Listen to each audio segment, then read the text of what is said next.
Bonjour tout le monde! Aujourd'hui, comme c'est une journée qui pleut, et comme le potager m'a beaucoup gâté ces derniers temps, il est littéralement passé à l'attaque,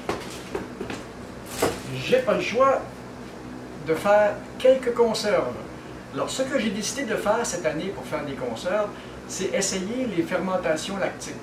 Je me lance! Alors, j'ai retrouvé mes vieux pots que je n'utilisais plus depuis quelques années parce que j'ai déjà fait beaucoup de conserves.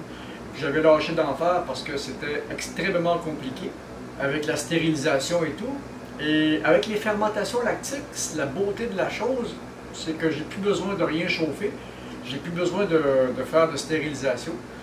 C'est un procédé qui est qui est ancestral. Première opération, je vais laver mes pots et puis je vous reviens quand je vais commencer à mettre le processus en marche. À tout à l'heure! Bon, j'ai tout taillé mes légumes, je vous ai pas imposé ça. Alors, nous allons partir le processus. D'après ce que j'ai lu, c'est pas censé être très compliqué. Alors, pour ne pas prendre l'eau du robinet, parce que c'est une eau qui est de qualité de toute façon, mais moi je la trouve trop chargée en chlore, en haleur, en toutes sortes de choses. Alors, je préfère prendre de l'eau filtrée. Et pour 1 litre d'eau, on va mettre 30 g de sel.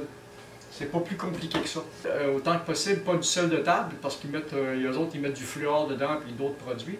Alors, je préfère du sel de mer, naturel. Et voilà. Et on va touiller ça pour dissoudre le sel. Vous allez voir ça, c'est extrêmement simple. Pas besoin de chauffage, pas besoin de stérilisation, il faut juste que tout soit propre. Alors pour moi, c'est une première.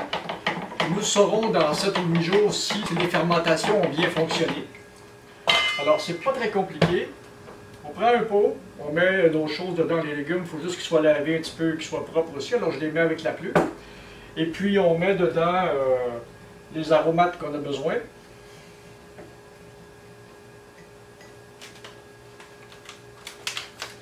Comme là, moi je fais comme les petits cornichons à la nette, parce que les cornichons à la nette, déjà, c'est quand ils les partent, c'est un procédé lactique aussi. Là. Tout ce qui est dans le sel, comme les olives, comme les capres, comme toutes ces choses-là. Un petit peu d'ail. Un petit peu de poivre noir. Oh. Et un petit peu d'aneth, ça, c'est sûr et certain qu'on va commencer par ça. Donc voilà. Et puis, on va juste achever de remplir le pot. Voilà. Et ça va être comme ça pour tous mes pots. Et ces fermentations-là, c'est ce qui fait que ça fonctionne, c'est parce que les bactéries qui travaillent là-dessus, c'est des bactéries qui travaillent en anaérobie. Ça veut dire qu'ils sont pas, qui travaillent en l'absence d'oxygène.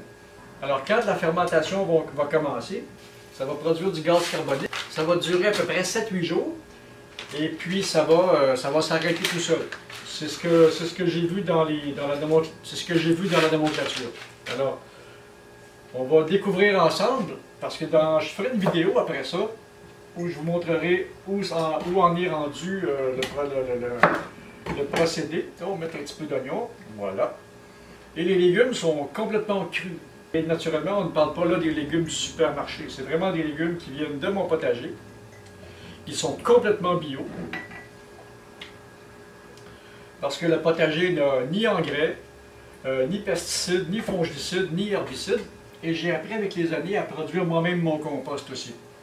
Comme je suis pratiquement végétarien, ben, toutes mes rognures de légumes s'en vont tous dans un coin de jardin. Toute la végétation que je récupère de mes plates-bandes ça va pourrir dans le même coin aussi. Alors j'ai du compost pour pas très cher, puis j'ai même pas eu besoin de m'acheter une boîte à compost parce que je produis tellement de débris végétaux avec la propriété, parce que la propriété est pleine de fleurs, pleine de plantes, pleine de toutes sortes de choses, que de temps en temps, je passe sur le tas puis je donne un petit coup de broc là-dedans, de fourche, pour retourner la terre, c'est tout.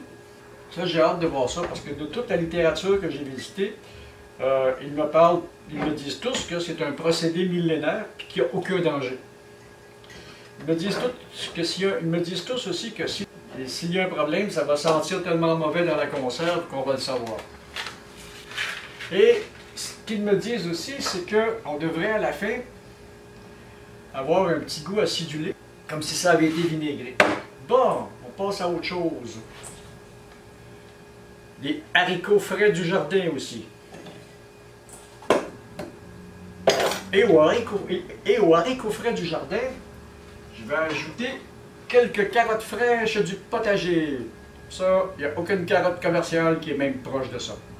Fraîches cueillies, fraîches lavées, il y a encore leurs fans après. Je n'en ai pas encore beaucoup, c'est le tout début de la saison. Je vais couper ça en rondelles un petit peu, tiens. Ça fait de très très jeunes carottes. Je ne les pellerai même pas. La couleur, et voilà. Ça devrait être beau ça aussi. Et c'est parti!